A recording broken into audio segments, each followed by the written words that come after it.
My name is Mark Wallbank. I run Haunted Auckland. We are a paranormal research team. Let's just get this going.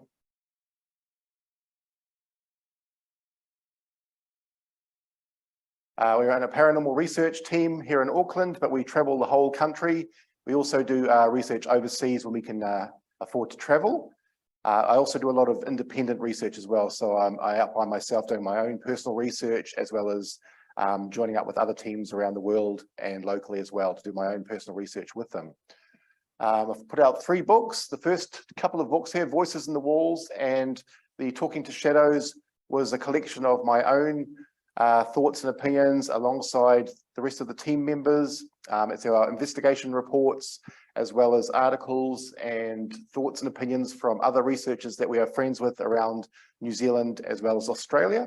So it was a real sort of collection of works, really, compiled into 2 books. And we're at the moment we're working on number 3 at the moment. There's a lot of material out there, a lot of research, and a lot of people doing this. So we've got no shortage of material really to put out into the book. Haunted New Zealand Roadtrip was one that I did myself. It was basically, we got the interest of a publisher who loved the first 2 books and wanted to do something special for themselves. So we put out Haunted New Zealand Roadtrip, which was basically my travels around the country by myself, with my wife, or with the team.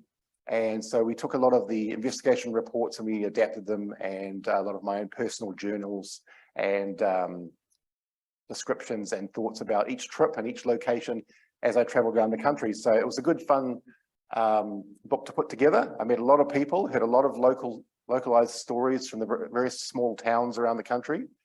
And it was a great one. I'm hoping to do a volume 2.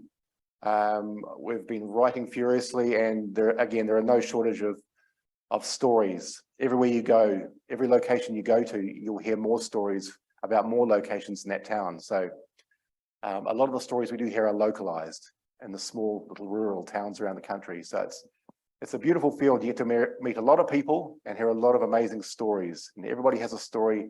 I'm sure every single one of you knows somebody, or has had an experience yourself, or knows somebody that's had an experience and can relate to this. There are stories everywhere.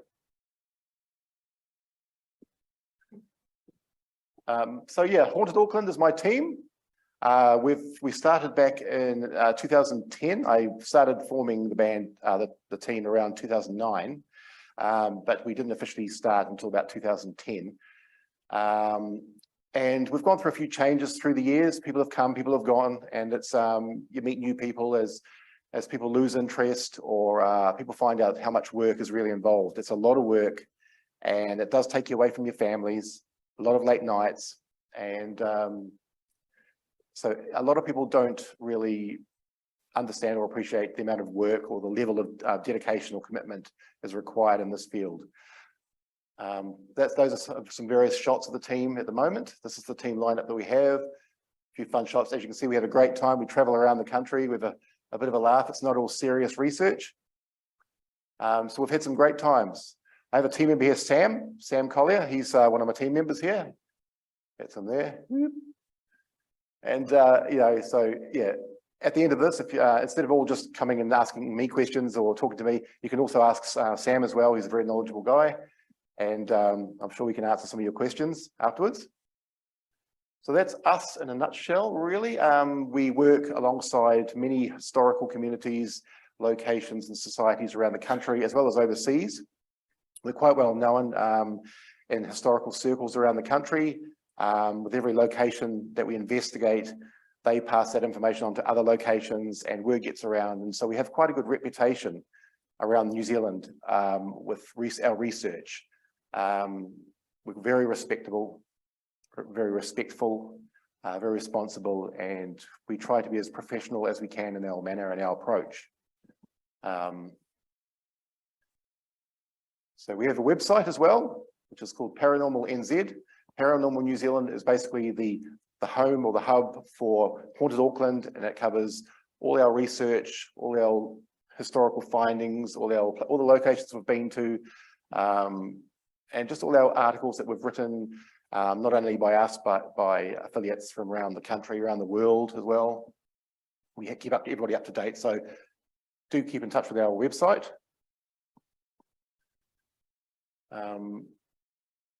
Just a couple of pages there. There's Voices in the Walls, one of my first book on there.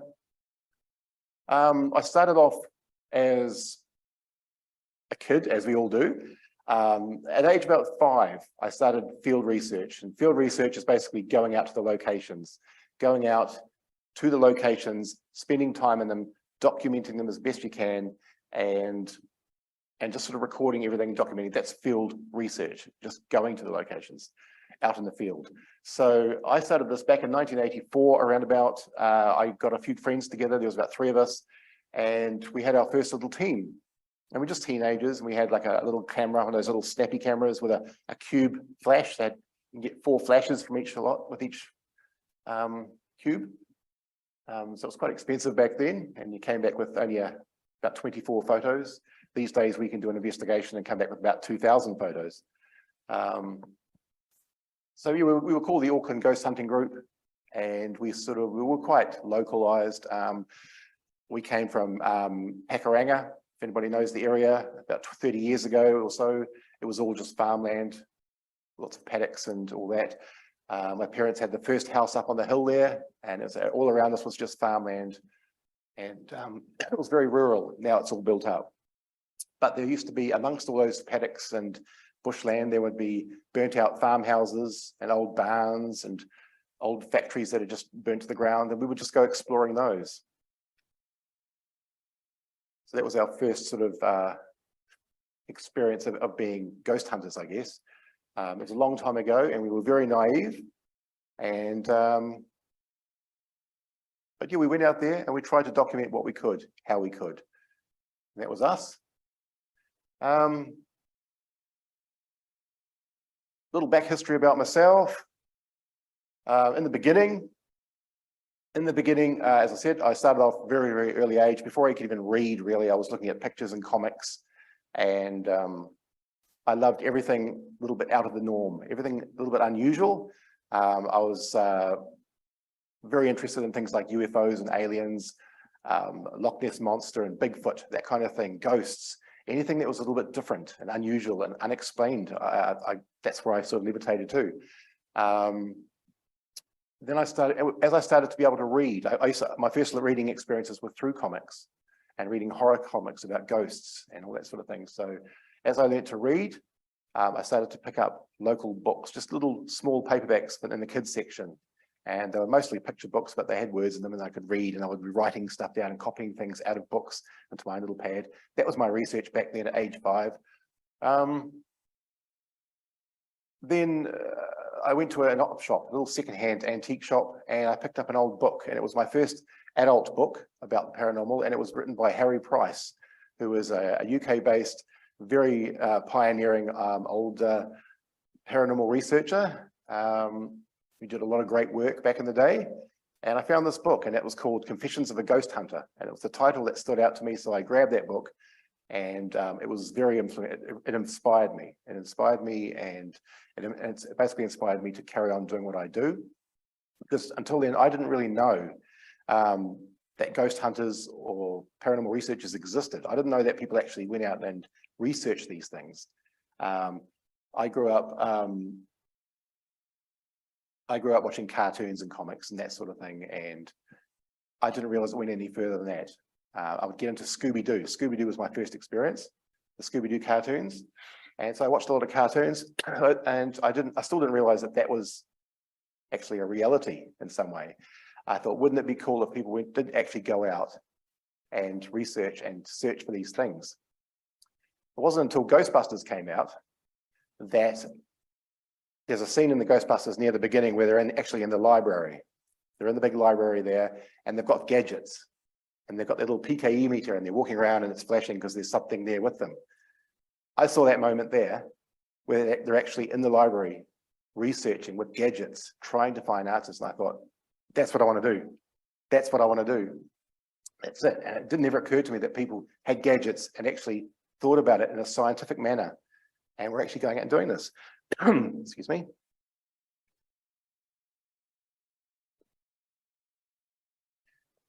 So that got me excited. Another scene straight after that got me even more excited is when the ghost appeared and they all run from that building screaming, and they're all running down the stairs of that big library building, screaming. The look of fear on Dan Aykroyd's face, that got me excited. That's what I wanted to experience. I wanted to get out there and I wanted to experience ghosts, and I wanted to feel that fear. I wanted to experience that for myself. I'm 54 now, and been doing it since age 5, and I still haven't run from a building with that sense of fear yet. I'm still waiting, but I live in hope. These days, I'm a member of quite a few different associations around the world, mostly the UK, but also the States and a couple in Australia. Various different ghost research, paranormal research-based associations. A lot of them are very scientific based, which is nice. I like to think of myself as not so much as I'm a skeptic, but I'm also a believer. I don't like the word believer, but I sort of straddle both sides really. Somewhere in the middle. I've been doing this long enough to now know that there is something to this, and that it's not really a belief. It's not really, I'm not skeptical. I'm skeptical about certain cases, but I'm not skeptical about ghosts anymore. There was a point in my life where if anybody asks me, do ghosts exist? I would say, well, I don't know. I really don't know. Now, after what I've experienced in my time, I can confidently say that yes, ghosts do exist. They do exist, but I don't know what they are, and I don't know anything about them. But we've encountered, throughout the team, we've encountered things that other people have made claims of encountering as well. So we've experienced things that other people have experienced when they're making claims about seeing ghosts. So we've seen ghosts, but we don't know what they are. Whether it's something that's generated in our minds, something that's generated within the building itself, we don't know. We don't know anything about the background of these things. All we know is that they exist and people are experiencing them, and they have been experiencing them for thousands of years.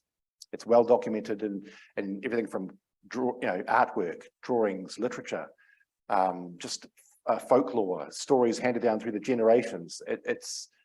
It's a worldwide phenomena. It's something that has been experienced by millions, but thousands of years. So it can't be dismissed. Science can't dismiss it. Things are happening. People are experiencing something. Now, as a paranormal research team, it's our job to go to these places and find out for ourselves, so we can pass on this information to people like yourselves or anybody else with an interest. So we aren't skeptical. We aren't believers. We're right in the middle there.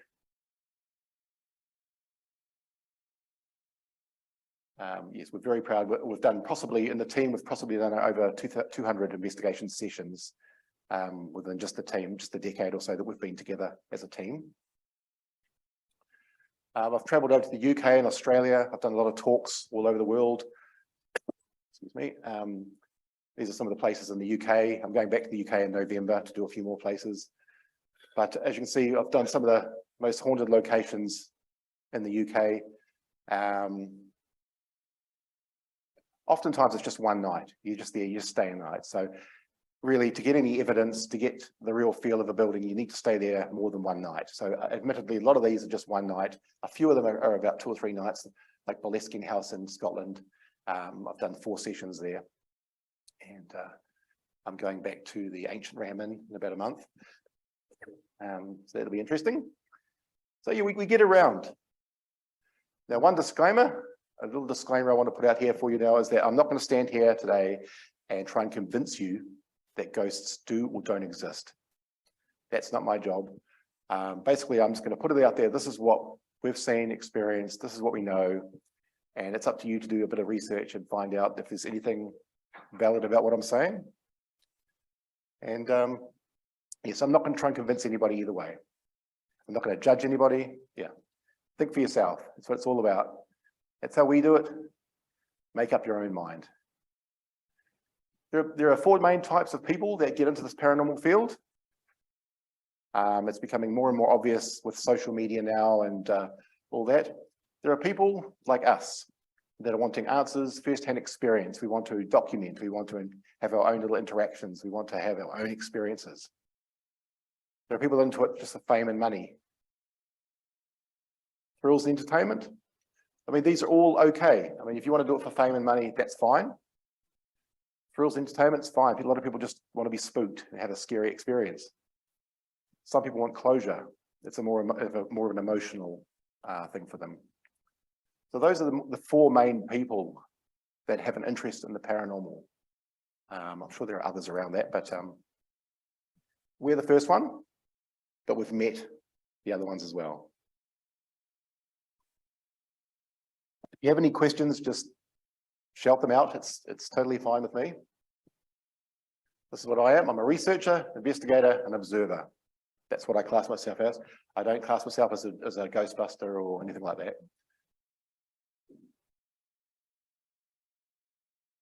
I travel that often spooky road between skeptic and believer, and we go wherever the research leads.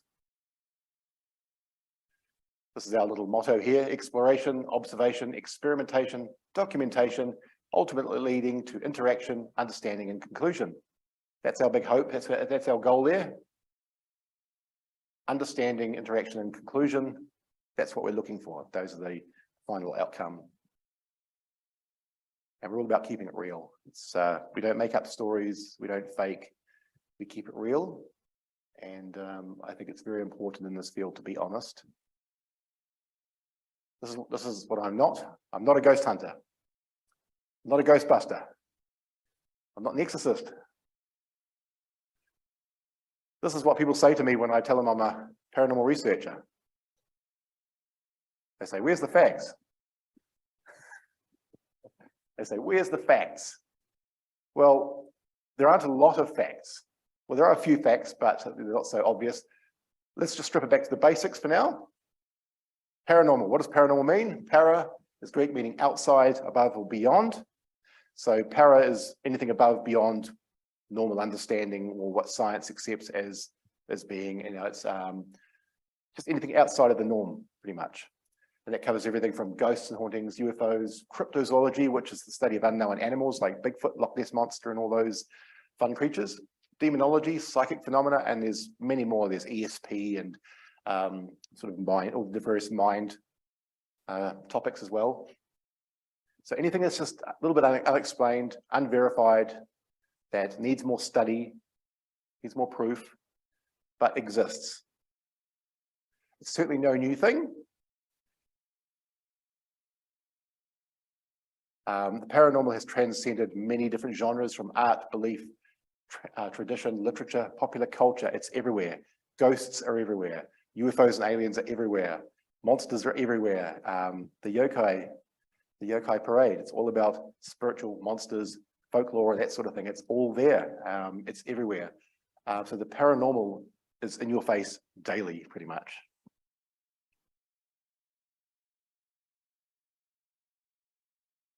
I don't know what that's about. So yeah, ghosts and hauntings have been documented thousands of years, hundreds, thousands of years, in all parts of the world. Various artworks of ghosts and spirits through history.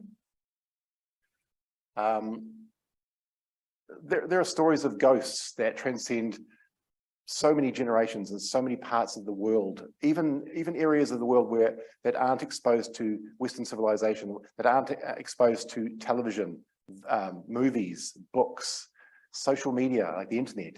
There's none of that in some of these areas, yet they still have documented stories of ghosts. So ghosts are everywhere. Ghosts are seen all over the country in the most isolated areas.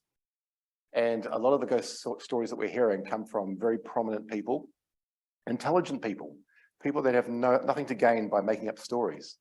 And so people take this seriously. And so the stories are genuine.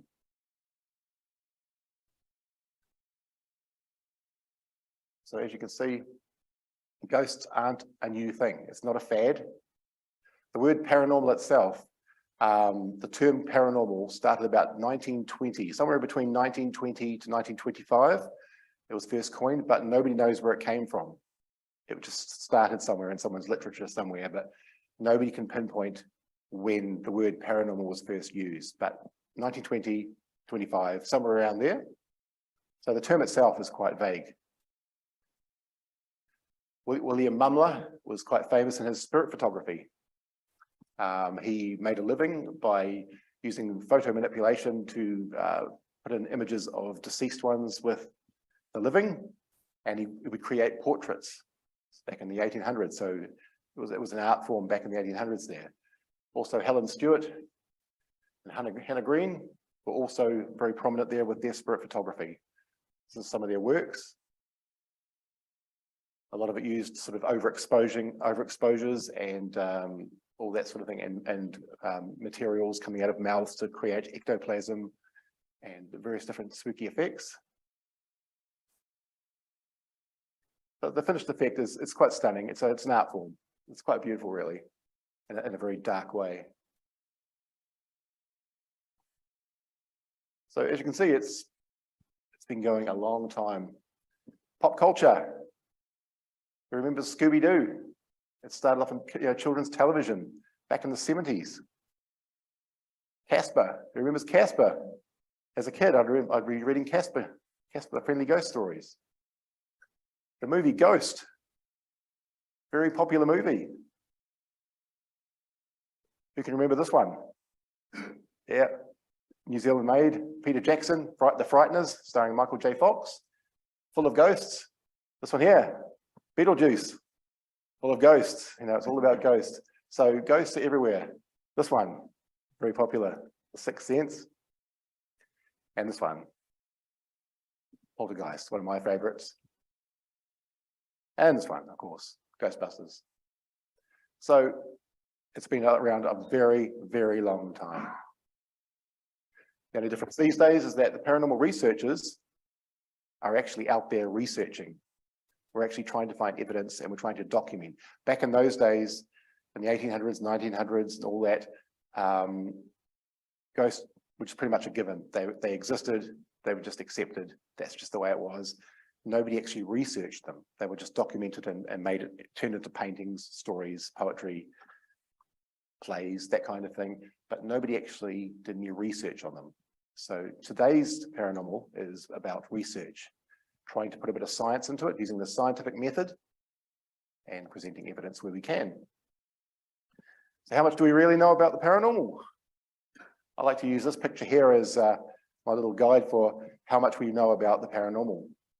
Tip of the iceberg, what's below it, all that. What we know about the paranormal and ghosts is just so tiny. It's very minuscule. We don't know much about it all. There's not a lot of evidence. People around the world are having experiences, but when it comes to facts and documenting and the actual nitty-gritty of all the details, we don't know much at all. What is paranormal research? Okay, basically it's a very tricky one because there's not a lot to go on. It's mostly theories. It's all pretty much based on theory at this stage. Physical evidence is slim and occurrences are very rare. We've met people that would say, we see ghosts everywhere, ghosts are everywhere in our house. But the reality is they aren't. Occurrences are quite rare. And if you do see a ghost, a genuine full-bodied apparition, I've been doing this for well over 40-something years and I've never seen one. And I live in hope that I will see one. So that gives you an idea. I've spent all my life going to haunted locations and I'm still hoping to see a full-bodied apparition. So I think they are quite rare. I don't think people really are seeing actual ghosts as often as they say.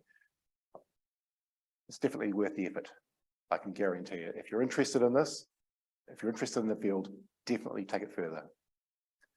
We use the scientific method wherever we can, as much as we can within our research. We like to think that science can help us with our research. So we set a little table of rules that we use within every research, and we try and follow them as best we can. And I think anybody that's doing this kind of research, if they're doing it right, they should be following this kind of list here. You start off with a purpose. Why are you going to this location? Because there's a story of a grey lady that's seen going down the stairs. Okay, that's your purpose. You're going to find out about this grey lady.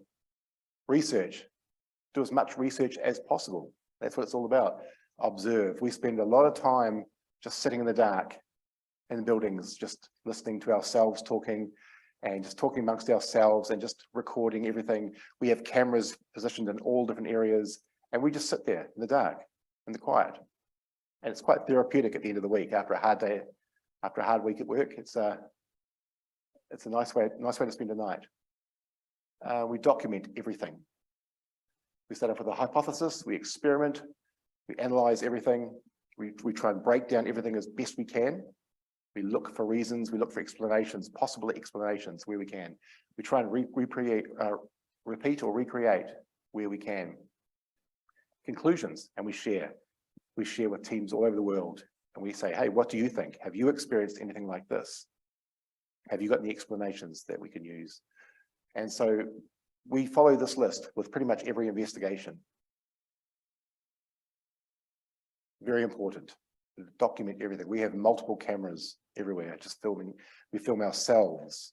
We have cameras filming every room, every corridor, every stairwell.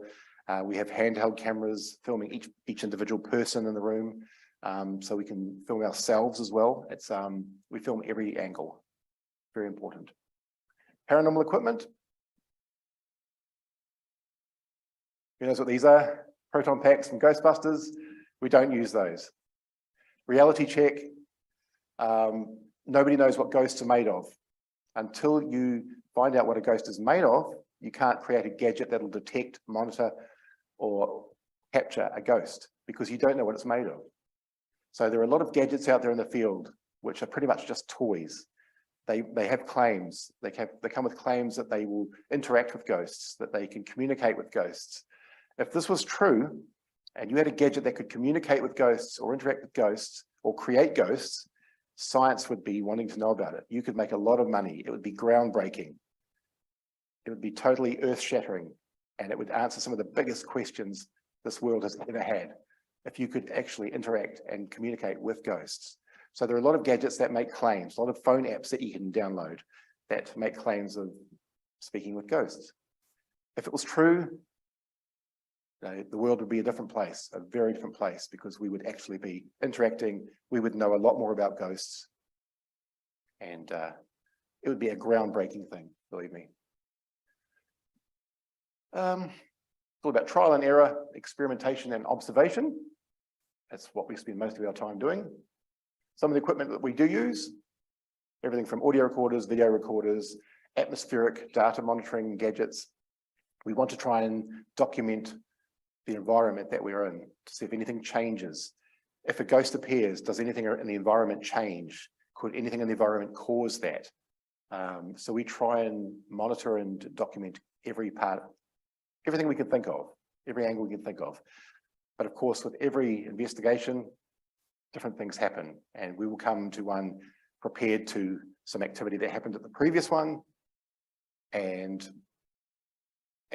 something will happen somewhere else in the building. So yeah, it's very hard to sort of detect when things are going to happen. Use your brain. It's the most important part. It's the most important piece of equipment you could have.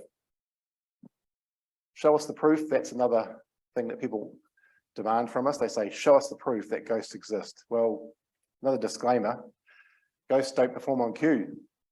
To get evidence of ghosts is very difficult for many reasons. Genuine paranormal activity is very rare. Doesn't happen on cue, doesn't happen very often. You have to be at the right place at the right time with the right piece of information, the right equipment in your hand, aimed in the right direction to capture anything. It's just luck, pretty much. Most claims can have multiple possible explanations. Okay, this is fact. Something might happen to you, and initially you might think, wow, paranormal, ghosts, haunting. But what just occurred may have many different other explanations. And what we have to do, and what you should do as well, is try and rule out those first. Think about all the rational, logical explanations that could have caused that before you start thinking about paranormal. There's a lot of people get into a lot of stress, a lot of fear, and it's also unnecessary by jumping to conclusions. And it can cause a lot of trauma in people's lives if they jump to conclusions and just believe that everything is paranormal. It can be quite dangerous for your health, for your mental health. The majority of paranormal claims are often misidentifications, misinterpretations. Things aren't always what they seem initially. These are some of the things that can affect the paranormal activity that you think you, or that you saw.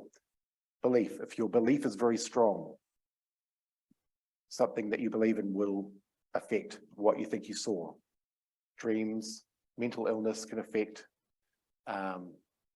your experiences, hallucinations, lack of knowledge, by not knowing things, by not knowing simple camera photography basics, or knowing about light and your atmosphere and things around you that can cause effects, just by not knowing those things. And we all learn sometime, but just by not knowing them can cause you to believe that what you saw was something other than what it was.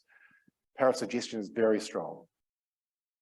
We've experimented with the power of suggestion quite a bit actually within our research, and it is very strong. I can actually make people feel like they're being touched. I can make people see things, hear things, just by putting the power of suggestion into their minds. It is very simple and it is frighteningly powerful. Substances and medication, that's another common one that we've come across. That can make people believe that they're having an experience. People want us to show them the photo or video evidence. People want photos and videos to prove everything. We can't do that. Extraordinary claims require extraordinary evidence. Carl Sagan, famous astronomer, scientist, astrobiologist, author, he coined this phrase many years ago. Extraordinary claims require extraordinary evidence. And that's true. If you're going to make claims that this is a ghost, or there is a ghost here, or this house is haunted, then you have to come up with some sort of proof to back that statement up. And the position we're at, we get a lot of journalists, we have a lot of media coming, knocking on our door. They want quotes from us, they want comments. If we say that the Auckland City Library is haunted, they're going to say, well, how do you know? And we say, oh, well, we feel like it is. We have to have the evidence to back up that statement, or else we could be in a lot of trouble. We could get a lot of ridicule coming our way. Yeah, so we try not to make any public claims that we can't back up, which is why I always say allegedly haunted or reportedly haunted. I never say a place is definitely haunted, mainly because I don't have enough evidence to back up such a statement. Reasons that there is no solid evidence, at least within our research. Excuses. You weren't prepared. And this has happened to me personally a lot. You're in a location and you're setting up equipment and something happens, you see it happening, you see a shadow walking across the wall, across the hallway, something happens and you're not prepared. You're not prepared to take a photo, any video. You're just not prepared. The wrong equipment for the moment. You have the wrong equipment in your hand. I could be holding an audio recorder in my hand and a shadow person will walk across there. I don't have the right equipment to record that incident. It was too quick. Sometimes it's just a flash. Sometimes they're very fast, a matter of just a few seconds. Maybe it wasn't really there. Maybe it was a hallucination. Maybe you did actually misinterpret something. Maybe there was no ghost there in the first place.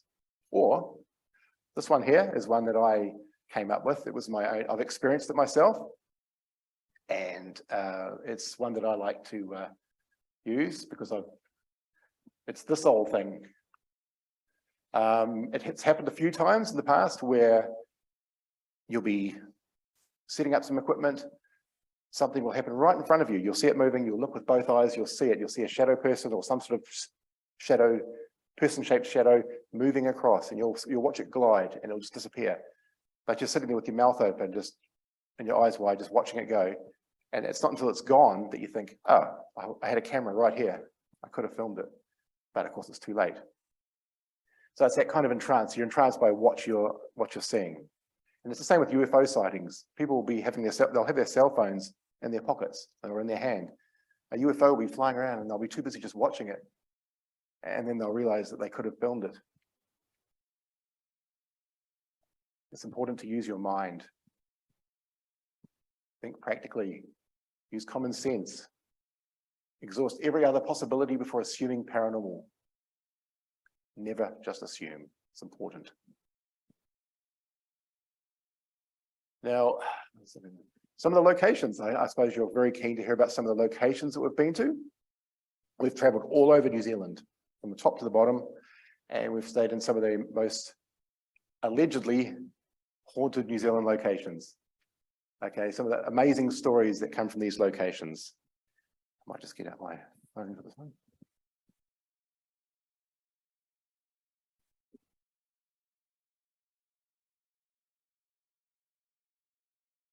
Excuse me for a sec.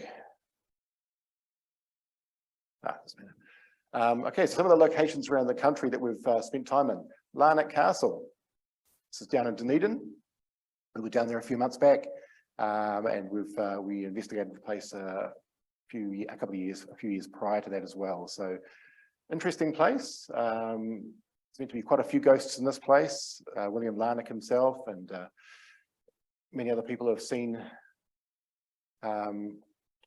The stories go way back, and there's been quite a few shadow people, footsteps, that kind of thing, glasses being thrown off counters, and all this. The Vulcan Hotel, that was an interesting one down the South Island in St. Bathans. Interesting one there. There's room 1. There's only about 3 rooms in the building. It's a pub with 3 rooms that you can rent, and I think room 1 is this one here. And that's resided by there's an old prostitute called Rose, who still resides in there apparently, and she has a hatred for men. She was mistreated, and now she has a hatred for men, and so she attacks men in their sleep. I stayed there one night with my wife, and we both had the most messed up dreams. Both of us, we just didn't really sleep. Our dreams were just crazy, messed up, just didn't make any sense, just very uncomfortable, just very weird experience.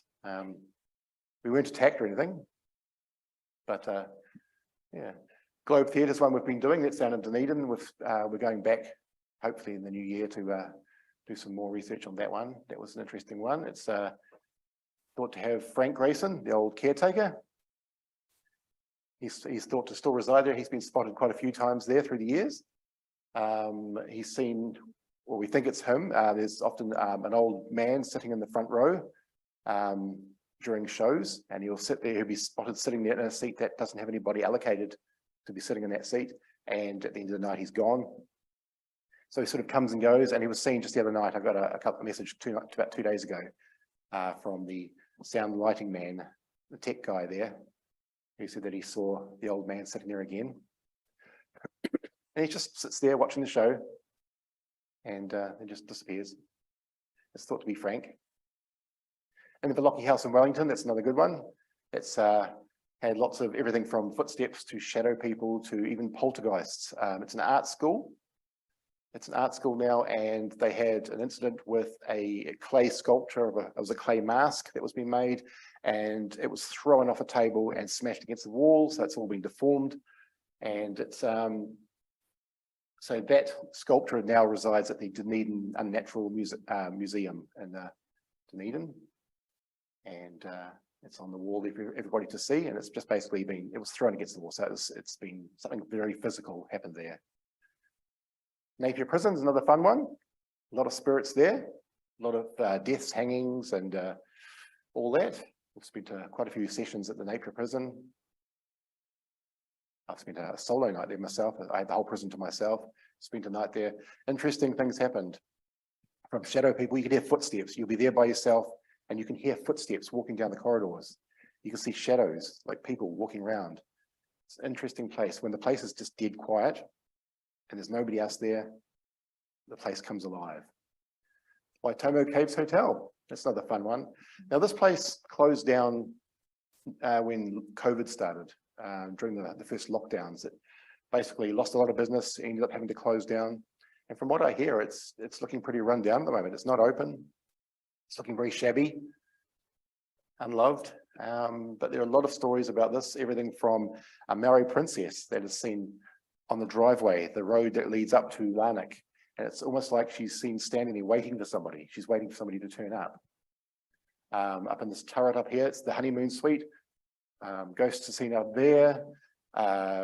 Shadow people, various other things are seen. We had some interesting audio recordings come from it during our session there. Princess Gate Hotel in Rotorua, room 35, I believe. Room 35 has a ghost in there who likes to seduce single men. And I stayed in there by myself. Of course, I'm married. I think maybe she knew, but I'm married and I wore my ring, but we still had a little bit of activity. We had a key. It was the room key was on a coffee table, and at 5 o'clock in the morning, it moved off the table and then just fell onto the floor. We caught this on our video cameras. We had night shot video cameras filming the whole room. So it's just lucky we had those set up because it captured that happening. But of course, the skeptical side of us sees, well, Rotorua is a very geothermal area, a lot of underground vibrations, rumbling. It's a very volcanic area. So possibly it was vibration that maybe moved it off the table and fell to the floor, but we don't know. But that was our explanation. That was was pretty much the only explanation, I think, wasn't it, Sam? I think it was the only explanation that we came up with that made kind of sense, but still didn't quite fit it because the speed that it sort of moved and then the sort of angle it fell didn't sort of seem right. But it was an interesting place. Auckland haunts, we've got a few favourites. We're lucky to have a very good reputation, very good working relationships with historical locations around Auckland. So we get unlimited access to many places. We get to sleep the night. We can sleep on the floor. We can do whatever we want. It's fantastic. It's very trusting, and it's very humbling. It's just fantastic to be able to get that kind of access to locations that you could just keep going back time and time again. And with a lot of these locations, it's like whatever's there becomes familiar with you. So the more times you keep coming back, it becomes familiar and it starts to play with you and it starts to come out to see you and perform even. Puhenui Homestead, which is situated in the Hawick Historical Village. One of our favourites. We've done a lot, I think about 20 different investigations in that within that land, the village. But Puhenui Homestead was one that stood out to us. We had quite a few things happen, from footsteps that were heard walking down the corridors. I went to the toilet and I had some footsteps coming down the hallway after me as I was going to urinate in the toilet, which was interesting. We had a torch. It was a flat-based torch, sort of like that, flat, and it was sitting on a chair and it got knocked off the chair, moved down a flight of stairs, then down another flight of stairs, and then slammed to the bottom of the stairs. So that was very physical, and we have a lot of that on camera as well. The story behind this one is that there is a grey lady. She's called the Grey Woman. She's often seen going up the stairwell, up the stairs, and she's often seen in the master bedroom as well. It's thought that this is possibly Sarita McLaughlin. And we've had some interesting audio captures there and some interesting experiences. I think we did a spot of investigations where we had solo investigations where every team member got to spend a night by themselves in that building, and they had to document in their own way what happened. And I think everybody had something happen at some point, whether it be voices, footsteps, people being touched. So it's a very active place. Kingseat, another one of our favorites, huge building. It's a huge complex of buildings. It's quite a large piece of land. It's a psychiatric hospital. It closed down about a good 30 years ago. I think it shut down, ceased operation. Many different villas and buildings on the site. And we've spent a lot of time through the years spending the night. We stay the night there. We sleep on the floors and air mattresses. And yeah, that's a fascinating place with a lot of activity. Depending on which building you get, it could be everything from touchings to footsteps to voices to things moving. It's a very intriguing place. Pump House Theatre in Takapuna. It's another favourite of ours. It's a local. That's thought to have Peg Escott, or Margaret Escott. She was a poet, writer, actress, and she used to spend a lot of time at the Pump House doing her thing. So it's thought by many that she still resides there, and she's still doing her thing, keeping an eye on the place. There's also a caretaker, Michael Murphy, that's thought to still reside there as well. He passed away a few years ago, and a lot of the activity revolves around cleaning products that seem to move around the place. His cabinet that had all the cleaning products is usually open, and things are on the floor and things move around. So it's thought that maybe it's him still working. The Lake House Arts Centre is another one of our local favourites that we spend a lot of time at. I think we've done about 20-something investigations there so far. We've spent the night many times there. We've had some interesting activity there, from, again, footsteps, shadows seen by not only us, by other investigators that have joined us on the night. We've had some interesting interactions with these little pop lights that we use. They're just little trigger objects. You push the top and the light goes on and off. Something seems to be able to bypass that and make the lights go on and off in answer to questions and all that, which has been quite an interesting experiment. Yeah, so and through these trigger objects and other experiments that we use within our research, we've managed to come up with an idea that perhaps the ghost that is there is a little girl. And just through communication and talking and all that, we've managed to figure out a name. This is all allegedly, because we don't know for a fact, but just going by what we've come up with and the interactions we've had, the size of the shadows are usually child size, short shadows. And this is seen by us as well as other researchers that have come in with us. So it's always short shadows. We've heard the running of footsteps, which sounds like a little child running around upstairs and downstairs. And the name we've come up with is Patty, or Patricia, but she likes to be called Patty, and she's 9 years old. So this is kind of information that we've come up with. Whether it's actual fact, we don't know, but it's all pointing towards those being something. So we go with what we've got. And if we are interacting with a child called Patty, and she's 9 years old, and she wants to interact with us, we're not going to say no.